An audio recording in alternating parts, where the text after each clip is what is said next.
నమస్తే, welcome to truth news. ఈ వేళ సమావేశం ముఖ్య ఉద్దేశం కష్టకాలంలో మీరు చూపిస్తున్న అభిమానాన్ని దృష్టిలో పెట్టుకుని మీతో నిజాలు పంచుకోవాలని అభిప్రాయంతోనే మీ ముందుకు వస్తున్నాము. మీరు చూపించిన అభిమానం మా గుండెల్లో ఎప్పుడూ పదిలంగా ఉంచుకుంటామని గుండా దంపతులు తెలియజేశారు. పార్టీ అధినేత చంద్రబాబు నాయుడుతో మా దంపతులు అమెరికాలో ఉన్న మా తనయుడు విశ్వనాథ్లను ఆయన పిలుపు మేరకు కలిసి మనసు విప్పి మాట్లాడుకోవడానికి ఇంత బిజీ షెడ్యూల్లో కూడా మాకు సుమారు గంటన్నర పాటు సమయం ఆయన అవకాశం ఇచ్చే తీరును మా జీవితంలో ఎప్పుడూ మర్చిపోలేము.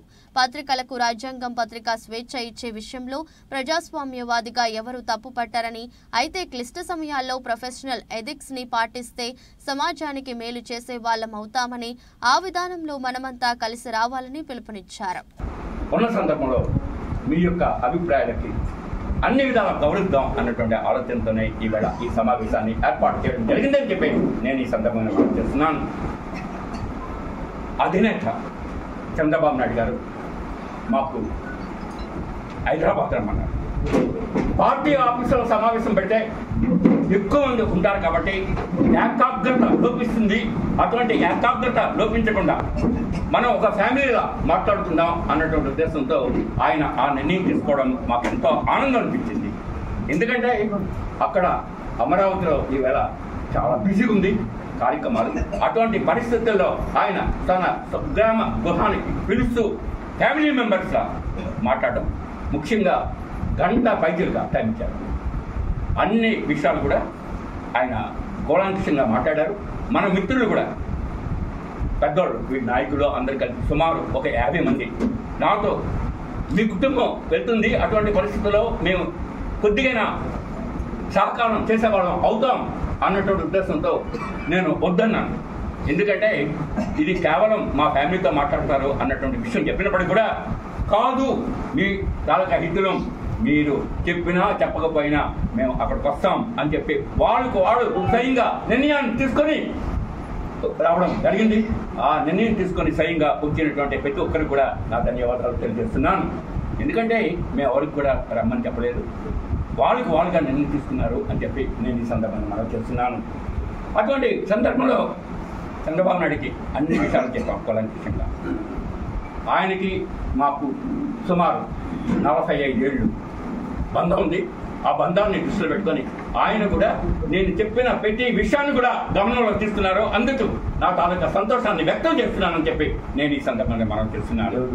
ఆనాడు పార్టీలో విభేదాలు రావడానికి కారణం గురించి ప్రస్తావన మొదలుపెట్టి ఆ వేళ ముఖ్యంగా చెప్పాలంటే మేము పంజాబ్ వాళ్ళు, అదేవిధంగా మిగతా మన తాలూకా లక్షణ్ గారి ఫ్యామిలీ అన్ని మిత్రులు. అయితే ఆ వేళ కొంతమందికి టికెట్లు ఇవ్వకపోవడం, ముఖ్యంగా ఎర్రనాయుడు గారికి టికెట్ ఇవ్వకపోవడం, ఆనాడు ఆ విధంగా శివాజీకి టికెట్ ఇవ్వకపోవడం వల్ల గ్రూప్స్ ఏర్పడ్డాయి. వాళ్ళు ఇండిపెండెంట్గా పోటీ చేసేటప్పుడు కేవలం ఎమ్మెల్యేకే పోటీ చేస్తుంటే ఎటువంటి నష్టం జరిగిందని కాదు. ఆ వేళ ముఖ్యంగా చెప్పాలంటే ఎంపీకి పోటీ చేయడం వల్ల ప్రతి దగ్గర కూడా చీలికలు వచ్చాయి. ఆ చీలికల్ని ఈ విధంగా ప్రయాణం జరిగింది. అది దాంతో ప్రారంభమైంది అన్నటువంటి విషయం కూడా తెలియజెప్పడం జరిగింది. అది అంతా దృష్టిలో పెట్టుకున్నారు ఆయన. తర్వాత క్రమంలో ఈవేళ ప్రస్తుతం చెప్పాలంటే గ్రూప్ అనేది సూసైడ్, అటువంటి సూసైడ్ ఉండకూడదని చెప్పి మా మిస్సెస్ లక్ష్మీదేవి గారు అధ్యక్షుడు, రాష్ట్ర అధ్యక్షుడు పెద్ద ఆయన అని సుమారు 3-4 సార్లు వెళ్ళారు, రిక్వెస్ట్ చేశారు. 2 ఏళ్ళు హైదరాబాద్ వరకు కారులో రావడం జరిగింది. నిజంగా వాళ్ళందరినీ ఏమనుకోవాలో కూడా నాకు అర్థం అవ్వని పరిస్థితి ఏర్పడింది. చంద్రబాబు నాయుడు గారు ఆ రోజు మాకు 5 గంటలకు రమ్మని చెప్పారు. హైదరాబాద్ నగరంలో మేము రూట్లు మర్చిపోతామని భయంతో 4:15కి 4:20 ఆయన దగ్గరికి వెళ్ళి ఆయన ఇంట్లో కూర్చోవడం జరిగింది. ఎందుకంటే ముందెళ్ళకపోతే దారులు తెలియవు.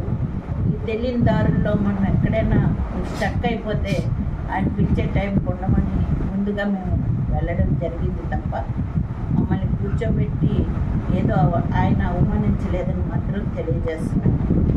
5 గంటలకు టైం చెప్పారో దానికి ఒక నిమిషం కూడా తేడా లేకుండా మమ్మల్ని లోపలికి పిలిచారు. పిలిచిన తర్వాత మా ముగ్గురు విడివిడిగా మాట్లాడి, విడివిడిగా అంటే ఒకటే దగ్గర ఉన్నా, ఎవరి మనసులో భావన వాళ్ళకి చెప్పిన తర్వాత ఆయన నిశ్శబ్దంగా విని, ఆయన తప్పు జరిగిందేమో అన్న ఆలోచనతో పడి ఆయన వెంటనే నాకు ఒక 4 రోజులు టైం ఇవ్వండి, నేను అన్నీ సెట్ చేస్తాను అని చెప్పి మమ్మల్ని పంపించేశారు. అందువలన మేము ఈరోజు ఆయన మీద నమ్మకంతో రావడం జరిగిందని తెలియజేస్తున్నాం. అంతే తప్ప ఏదో ఇష్టం వచ్చినట్టుగా ప్రెస్సుల్లో రాసేసి అదే నిజమని ప్రజల్ని నమ్మించడానికి ప్రయత్నించడం మాత్రం మాకు చాలా బాధగా ఉందని